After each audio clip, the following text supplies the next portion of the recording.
Swak ba si Coach Jamike sa NU basketball program? Para talakayin yan, kasama natin ngayong gabi ang basketball analyst na si Coach Hammer Martin Antonio. Good Coach evening. Hammer, it's great to see you again. It's great to see you in your blazers and plaid shirts. I feel so underdressed with you guys. Pero kita ng blazer, ayaw mo eh. Hindi kasha. Mukhang hindi kasha. Well, it's so nice to be with you guys again. Well, Martin, lumabas nga ang balita kaninang umaga na lumipat na daw si Coach Jamike rin sa National University. I want to know your initial thoughts on this move when you heard the news. Well, initial thoughts would be it's bad for my school because we would be searching for a head coach. But again, there's always a new challenge for elite level performers. We were talking about it off wax.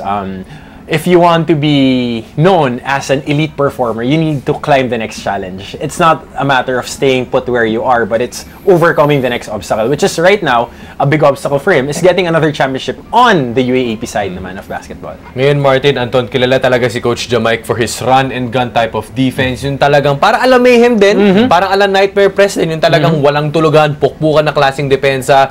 Nagawa na ito para sa San Beda itong si Coach Jamike. Tingin mo naman ngayon, magagawa ba ni Coach Jamike ito sa NU, especially with yung mga holdovers niya, sila JJ Alejandro, Matt Salem, Diputado Brothers? Anong tingin mo, Martin? Well, nakita nating tatlo kung paano niya, first-hand experience sa ating tatlo. Nakalaban natin si Coach Jamike when we were playing in high school.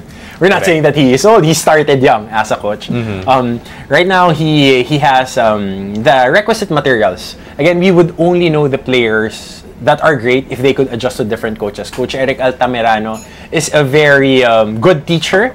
He taught the finer points of basketball. Now, Coach Jamike rin would teach them how to be men.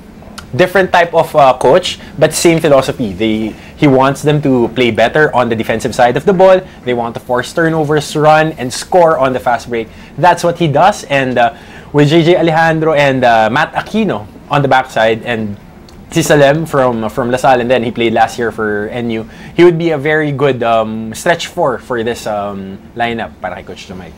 So in 2 seasons, ang naging kartada ni Coach Jamike rin sa NCAA, 34 wins and only 12 defeats. And then of course, they made it to the finals in both his years there and championship nga nung nakaraang season. Now, I want to ask you, Martin, is this a good move for Coach Jamike career-wise, considering na he's leaving a very loaded team that can contend for championships in the years to come for a team na hindi umabot sa Final Four sa UAAP nung nakaraang season, and they're losing arguably their best player in Alfred Aroga. Is this a good move for Coach Jamike? Well, if you are a man, you would say that this is a very good move for you career-wise. You would be leading a very young and hungry NU Bulldogs team.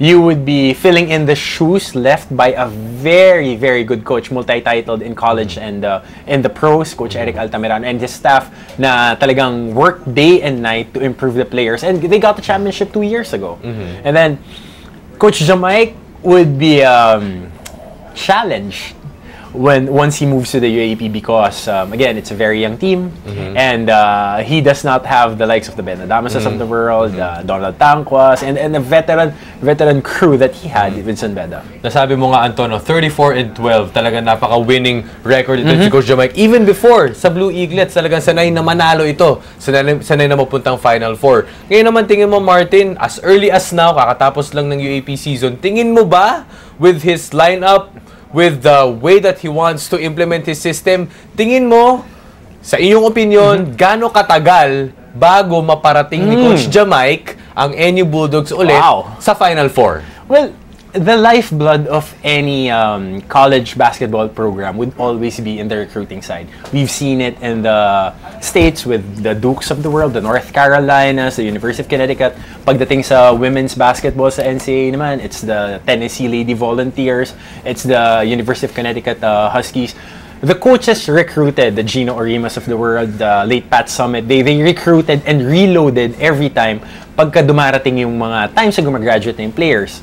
With NU, they have a very young team. Sabi nga ni Anton kanina, Alfred Aroga graduated this year. He played his last playing year. And the way that the C family is backing up the NU sports program, not only basketball, we've seen their dominance in women's basketball the past few years, makakapag-recruit sila eh. The question is, tama yung tinanong mo eh, gaano ka bilis nila mapipick up. And with their experience under Coach Vic Icasiano, who was the defensive coordinator of Coach Eric Altamirano, he implemented that run and jump defense din, which is very similar to what Coach Jamike Harin has been doing with San Beda. And it would be, I can't say that it would be a seamless transition, but they would grasp the fundamentals of what Coach Jamike is trying to do. Alright, college basketball is always changing, especially dito sa Pilipinas. Players come and go, coaches come and go, definitely. and we see some trends happening. At mukhang may panibagong trend, Migs. Yung mga coaches na napapa-champion ang kanilang mga kupunan sa NC, lumilipat sa UAP. We saw that last year with Coach Alden Ayo, and now we're going to see it with Coach Jamike Harin. Pero iba ang kwento dito because Coach Alden Ayo went to a team na sobrang lakas. From a team na Letran na akala na marami hindi aabot sa Final Four, na pa-champion niya, tapos pupunta siya sa Lasal na sobrang lakas. Ito naman, baliktad. From a loaded team, he comes to a rebuilding team. So, what do you make of this transition, Martin? Well, you gotta give credit where credit is due. Coach Alden Ayo, we were talking about it off cam na he really let the players embrace his system. You can't get superstars to buy into your system if they don't respect you.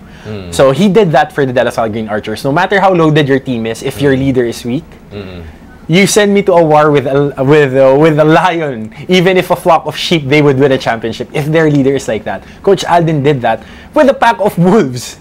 So that's why he won a championship with the De La Salle Green Archers. But this is the biggest test now for Coach Jamike. He led the Blue Eaglets. Arguably, some of his teams were less talented than what he faced. They won championships. Like we said, it's 8 championships. For the NU Bulldogs to really be competitive, they need to buy into the system. In any sport, it's how you believe in your coach and how you would adjust to the things that he gives you. Okay, fearless forecast, Martin. Isang tanong, isang sagot. Sinong tingin mo ang pinaka mag-shine sa sistema ni Coach Jamike sa NU? Wow! Sa sistema ni Coach Jamike, Matakino. Matakino. Parang Will Navarro. Long and lean player. Oh, and very athletic. Alright. Thank you very much, Coach Hammer. Hi guys, keep watching The Score for the latest sports updates, and don't forget to subscribe to the ABS-CBN Sports in Action YouTube channel.